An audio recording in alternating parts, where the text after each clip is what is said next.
Coming up on another edition of Movie Show Plus, we have more interviews with local movie theater chains about what their plans are once movie theaters reopen this summer. We have some more from Greg Russell and a brand new segment of WTF with film critic Nate Adams. All that plus a whole lot more coming up on Movie Show Plus.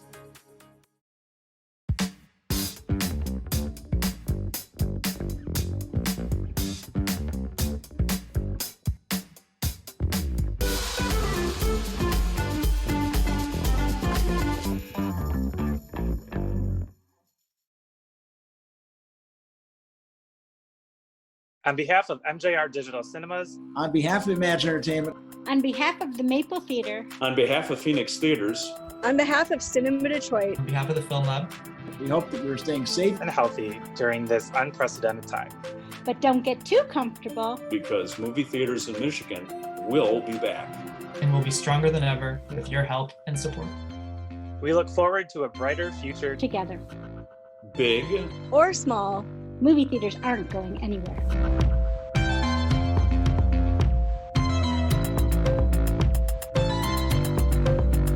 We will see you at the movies. We'll see you at the movies. We'll see you at the movies. We'll see you at the movies. We'll see you at the movies. We'll see you at the movies.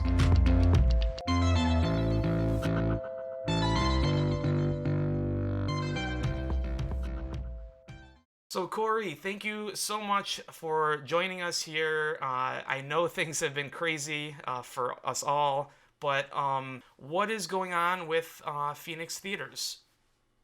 Well, first of all, thank you for contacting us and asking us to participate.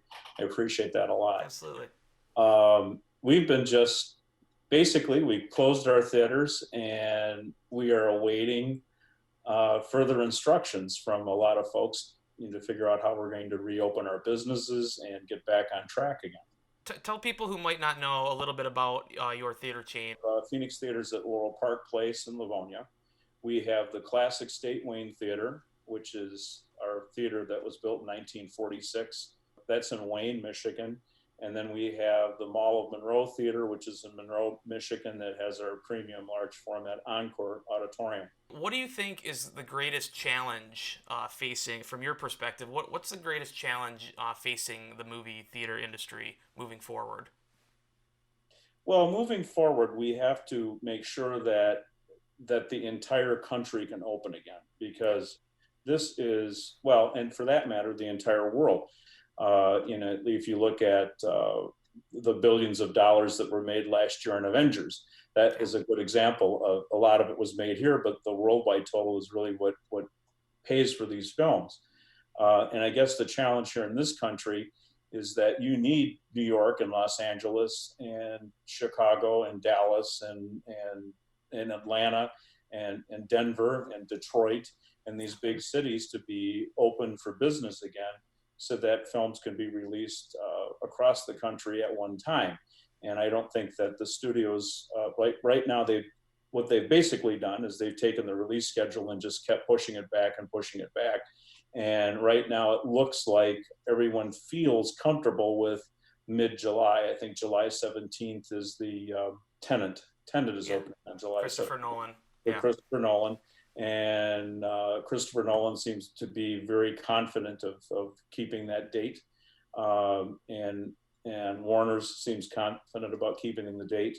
And then a week later, we open up with Mulan from Walt Disney, that's been moved around the release schedule to accommodate this situation as well. So that's all good news to see. And then the schedule has been dispersed in August and September and October, November, December, and even into next year. So I think that so few pictures, incidentally, have gone to video on demand. And I know that's always a big topic today, but it seems that the studios realize, particularly with the larger tentpole films, that the only way they're going to make the kind of revenue they need to make is to have the theatrical distribution. What's the interim, short-term look like for movie theaters that do open? The public needs to have a sense of security about what's going on. And I think that that I don't mind opening in July or late June to establish a little bit more community immunity, and also make sure that people are a little more accustomed to being out in public, before they try to take on any activities that involve group activities. And certainly it doesn't do us any good if we don't have any film to play.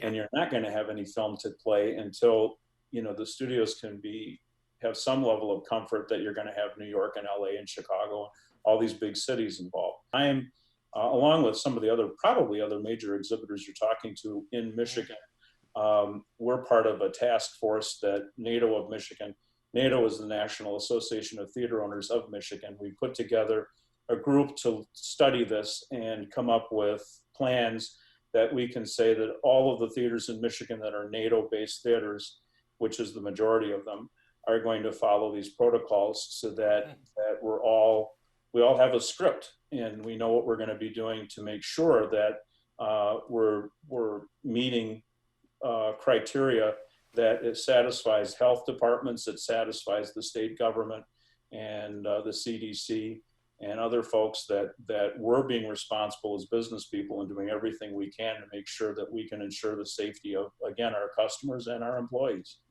That's fantastic. That's great to hear, and that's good too that all the theaters are working together on it, because again, you don't want one theater chain doing something different than another theater chain, and then again, like, to the consumer, it seems very like a gamble on which theater you're going to go to or whatever. It's good to know that there's like going to be some unity and some commonalities in the movie-going experience across the board. I think that we're prepared to do a lot of things.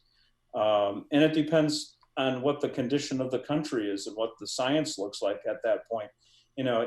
I believe that, certainly we have the capability. We just put in reserved seating in all of our auditoriums, which is really a nice feature, particularly now. We weren't expecting that this would come in handy, but, you can literally break up the seats in the sense that you could leave a seat in between the seats that are available for purchase.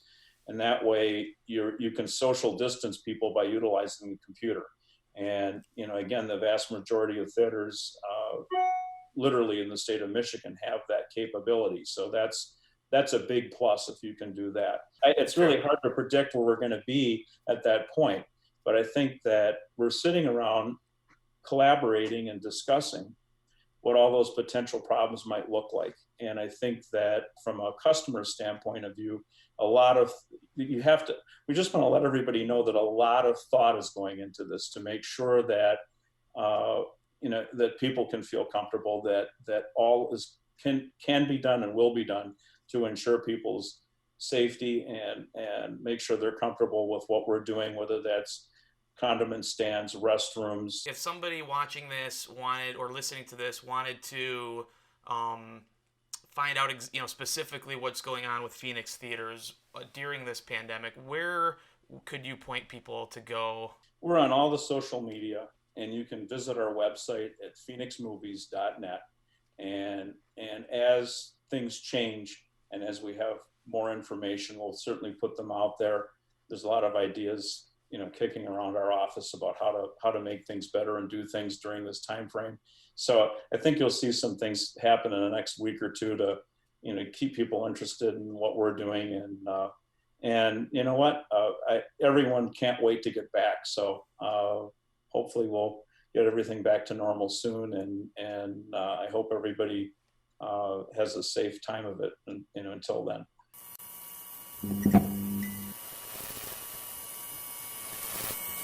Balls. Just a lot of old memorabilia, like old Hollywood sign, Darth Vader, Batman. I love that. I'm a huge Chaplin fan. Do you like Charlie Chaplin? Absolutely. Oh, look at this. This is a real poster. It's a classic City Lights poster. Oh, wow. It's super rare. Yeah. Oh, that's great. Yeah, isn't that cool? It is. Jeez, yeah, it's fun to have, all this type of stuff, because I see, David, you've got some pictures and stuff behind you as well. David doesn't know shit. It's all No, Nick's got an old Arby's wrapper in his couch, if you guys want Okay. Go ahead, Greg. We can all right. No, this is fun. This is what it's all about. Just like with this movie, you know, obviously, of course, with everything that's going on with this, you just need to sit down and watch something and howl and just laugh uncontrollably. And that's what you're getting with this. That's the fun part. It's like you get these scripts and you read them and you go, some of these comedies, you go, all right, I see everything coming out, whatever. I mean, I'll do it, but and then you get this one, and I'm like, what is going on? Like I keep reading it, and then I think this Missy, the Wrong Missy characters better be somebody really good. Like that's the scariest part. I know Nick's good, I know Rob's good, I know everyone we have in there, and I go, God, it's just so much the movie. It all hangs on her, and we lucked out. We got someone that was great and that you haven't overseen a million times, so. You're an audience going, you don't know all her moves, you know what I mean? So you go, oh, that's weird. Oh, look what she's doing there. This script was wild, and I really couldn't believe what was already on the page for this character. So I was very excited to get the chance to audition for someone so nutty, and ultimately they let me run free with it and just add so much. So it was really, really fun. I've emailed and texted the person I was like actually bitching about, so that was fun. It was one of my best friends. I'm like, and she's like, really, I am. I'm like, yes. I was talking to you.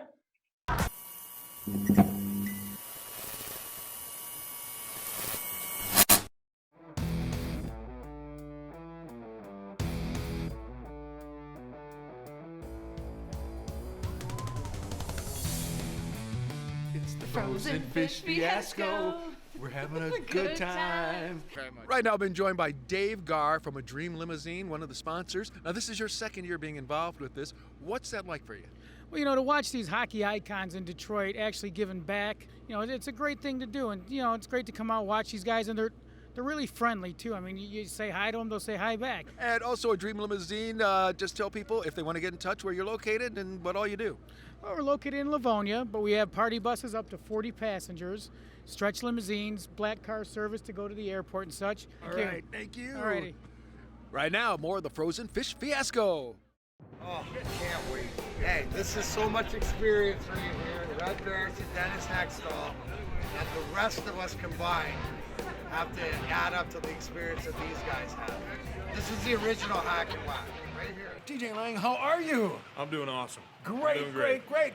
Enjoying this beautiful weather. Absolutely. Here we have the members of title sponsor Ram Truck going up against the Red Wings alumni. Though Ram Truck put up a valiant effort, the Red Wings alumni just could not be stopped. With a goal from four-time Stanley Cup winner Darren McCarty, the alumni took home the win 5-2 to reclaim the Frozen Fish Fiasco trophy.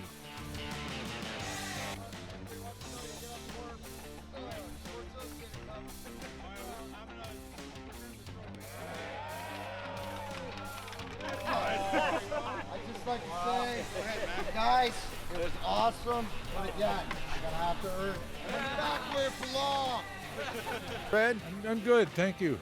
Good to see you out Good here. to be here. Hey, what's it like being out on Frozen Pond under the sky? It's great. It's perfect. I mean, it's perfect. My new career is right here as your new Zamboni driver. Guess where I'm going to be next Saturday? Driving the Zamboni babies. We are out here at Clark Park. Just enjoyed a great game. The Detroit Red Wing alumni team. Dave Collier. It looks cold out here. Are you cold? You got the gloves, the scarf, knees on. I should have played golf. Come in. Hello, Radio Moscow. Tokyo. There you go. Hey Murphy, how are you? Good. Yeah, it survived. We had a fun evening. Great game. Weather was tremendous. Nothing beats playing outdoors. Mickey Ryman, great to see you. Great to be seen. Good to be back here every year. That's for sure. I was going to say, you're my staple every year. I see you at this all the time. And you're just still having the greatest time in the world. We always do. We always do. But especially outdoors in this kind of environment. It actually snowed a little bit tonight, which was good. So it's always a great experience to come and play here at Clark Park. But a lot of the guys are still in the neighborhood, which is a great testament to the people of Michigan and the people of Detroit in the area that guys settle in here and they love it, and that's the reason they stay. I'm here right now with the one and only Jerry Listen McCarty. Mean Gene. Look at that. Listen, Mean Greg. Yeah. Gotta tell you here in the D. All right. You know what? I got the mouth for it, so I figure out. We come out here, they throw a belt up. The Fish Fiasco down here at Clark Park, raising money for a great cause, and get myself a belt. So I'll put it up next year, but you're gonna have to earn it, Dodge Ram guy. Well, it's been another classic year for the Frozen Fish Fiasco here at Clark Park in Detroit. A lot of fun, a lot of great hockey. Most importantly, this was put together to help support Clark Park and keep it open and keeping it going for all the kids and adults who like to come out here and skate. I'm Greg Russell. Have a great time, and we'll see you next year at the Frozen Fish Fiasco. Well, right now I am very happy to be joined with Paula Guffett from Cinema Detroit. Talk to us, let people know, how have you been doing personally? How's the theater doing, and what have you kind of been up to since this all happened in mid-March? As far as me personally with the pandemic, it's been rather strange. I do work from home some of the time, but as far as, not going to meetings in person, not being at the theater, we're there 3 days a week for carry-out concessions, which kind of ties into what are we doing currently. Yep. Thursdays, Fridays, and Saturdays. We're also doing virtual cinema. So I'm still programming films that allows me to still curate some films. We're doing a lot of different things. Well, that's good. That's good to hear, and you have to. I mean, you gotta, figure it out. We're all adapting to the new normal, or whatever you want to call it. There was news recently, though, that you guys received a grant. Yeah, that's correct. From Ava DuVernay's new foundation, the Ray Ascend Foundation, which we're very grateful to her for. This virtual cinema, is this something that will be kind of an ongoing thing? Is this like a stopgap till you guys... Will it continue after we reopen? Yes. I'm thinking about it, to be honest, because one of my dilemmas as a programmer is having only 2 screens. Yeah, right. And so, and also by virtue of us being the only 7-day-a-week movie theater in Greater Downtown, we do show some mainstream things that we get requests for. Okay. And I want to serve the community in that way. So if something like, Wonder Woman is on my big screen in Theater 1, and I have something else in the screening room, then maybe Virtual Cinema Detroit will offer me the opportunity to still spotlight some other films that are deserving. Are you gaining optimism as we're getting closer to the light at the end of the tunnel? Again, you're just like all of us, or a lot of us anyway, you're a small business owner and are feeling the effects of this and are trying to adapt in every way you can. But I guess, where are you now from where you had been maybe a month ago? A month ago, I was in severe panic. Like, I was like, what are we gonna do? Oh my God, we adopted virtual cinema as quickly as we could. And that helped some, because that was it was like, okay, I'm back into this groove. There's this thing I can do. Also carry out concessions. Then as time has gone on, people have really reached out and let us know that they miss us and that they're looking forward to coming back. And so that's a really big encouragement. Sure. And, we've gotten a pretty steady stream of donations, memberships, which means they think we're going to be here in a year, which is great because we think we're going to be here in a year. Mm-hmm. So it's just confirmation of, what we believe, what we want. And so, I'm decidedly more optimistic now. Is your theater taking steps to, with the social distancing and all the I'm sure everybody has a focus on cleanliness anyway, but just the overemphasis of it.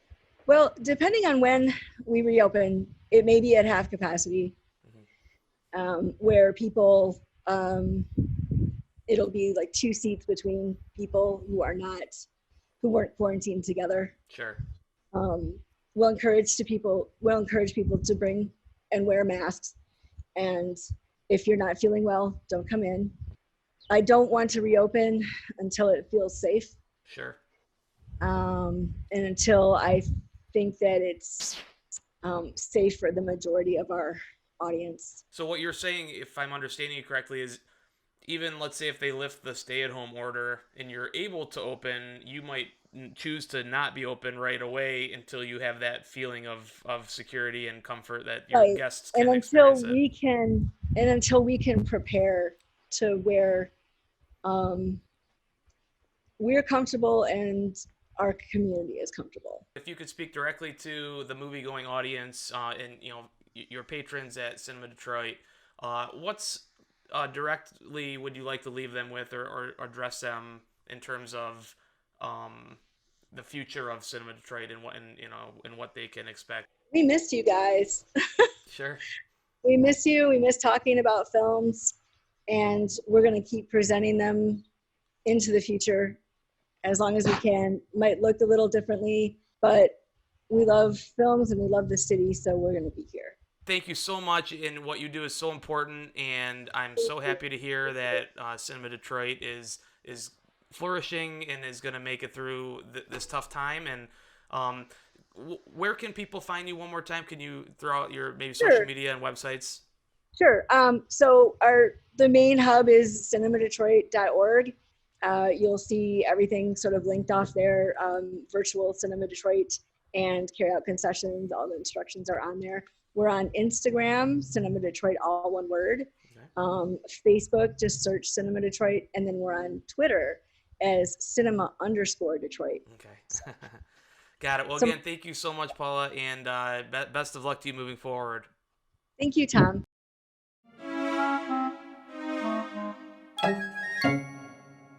What's up, everybody? We're back for another edition of WTF. What's that film? What the F? Whatever you want to call it, man. What you fill in the blanks. That's what this segment is. We're here again with my friend, my colleague, Nate Adams. How you doing, Nate? Hey, how's it going, Tom? I'm excited to be here and report back on my assignment from last week. We left it with Nate Adams. I challenged him to watch my personal favorite movie of all time, Braveheart. So, Nate, I start with just the basic question. What did you think of Braveheart, and why do you think it's the greatest movie of all time? Freedom! Yes. Yes. I don't know if I think it's the greatest movie of all time, but I can certainly And that's all for this week, appreciate- everybody. I have to go. No, I'm just kidding. Go ahead. For what it was doing in 1995, I think that's when it came out in the summer of 1995. I mean, that's pretty remarkable stuff. Like, this is like before the era of like digital CGI effects, and some of those battle sequences were like outstanding. Ultimately, though, if you had to bottom line was this movie overhyped? And you won't hurt my feelings, honestly. I'm interested in your opinion. Was it overhyped? Is it worth all the people telling you, Nate, what WTF? How have you not seen Braveheart? No, I think it's definitely up to snuff with what everybody was saying, and I can definitely appreciate everybody's been very critical that I had not seen it prior to recently. And now I guess I'm glad that I do have it under my belt. You know, this movie's, I think it's at or around the 3-hour mark, and it doesn't feel like it's 3 hours. Shifting gears, this is no coincidence that I'm wearing this hat while we do this interview today. No coincidence. I am a huge baseball fan, and this is supposed to be baseball season right now. I think all of us are feeling different things, but for me, it seems like the weirdest of weird springs to not be experiencing baseball and hearing the crack of the bat and all those things. So it made me start thinking there's probably some baseball movies that Nate Adams hasn't seen. And you'd be right. There's quite a few. So as we did last week, let's just do a little lightning round. I put together a list of some of the best baseball movies of all time. Oh, no. And Okay. Bull Durham. No. The Natural. No. The Sandlot. No. You're killing me, Smalls. Major League. No. Okay, let's start a little more basic. Are you aware of the America's favorite pastime? Have you heard? You've heard of baseball here? I don't watch baseball on TV, but I do like the atmosphere of a baseball game. I can take in a baseball game at Comerica Park any day. Field of Dreams. No. 8 Men Out. No. 42. Is that the Jackie Robinson Yes, one? it is. Yes, I've seen that All right. Good for you, man. The Bad News Bears, the Walter Matthau edition in the 70s. No, but I concede that I have seen the Billy Bob Thornton remake. Okay, it's still not the same movie. Not the same movie. Richard Linklater, though. You need to see the Walter Matthau version. And then that brings us to A League of Their Own. I have not seen that one either. Unbelievable. Everyone's like throwing their remotes at the TV set right now. Like, who is this kid? Get him off the screen. Again, use the hashtag here, challenge Nate, or just tell us what you think of the movies that he hasn't seen or has seen. But so here's the deal for next week then, Nate. If you're so kind, you did this with Braveheart. If you so kindly fit this movie into your repertoire, I challenge you to watch A League of Their Own this week, and then maybe we'll talk about it through a modern lens on the next installment of WTF and kind of see what you think. Consider it done. In addition to that, check out some of these other baseball. If you want to just go on a rip, dude, you could probably rip through some of these in a few days. I might be able to. And then, quarantine. Yeah. Let me know what stood out and what didn't. But at least A League of Their Own. If you at home have not seen A League of Their Own, watch it this week too, and join us next week when we chat about it. Nate, you're always a good sport, man. I really appreciate you. I try. I see what you did there. Good sport. I see. Yeah, it's good, right? One of these days we'll turn the tables. We'll have an edition where you can like pay me back, sit on top of a dunk tank. I'll make a list. But no, cool, man. And then this will be the theme going forward. Every week we'll try to do something like this, and we'll pick another theme or genre of film, and we'll just have some fun with it. So again, Nate, thank you so much, man. TheOnlyCritic.com. Check him out at TheOnlyCritic, and we'll see you next week. Thanks for having me.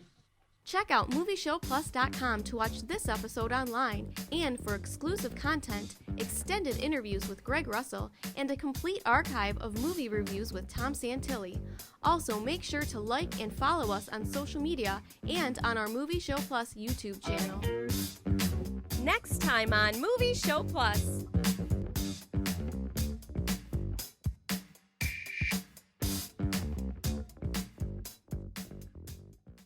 There are everyday actions to help prevent the spread of respiratory diseases. Wash your hands. Avoid close contact with people who are sick.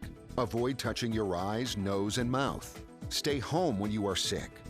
Cover your cough or sneeze. Clean and disinfect frequently touched objects with household cleaning spray. For more information, visit cdc.gov/COVID-19. This message brought to you by the National Association of Broadcasters and this station.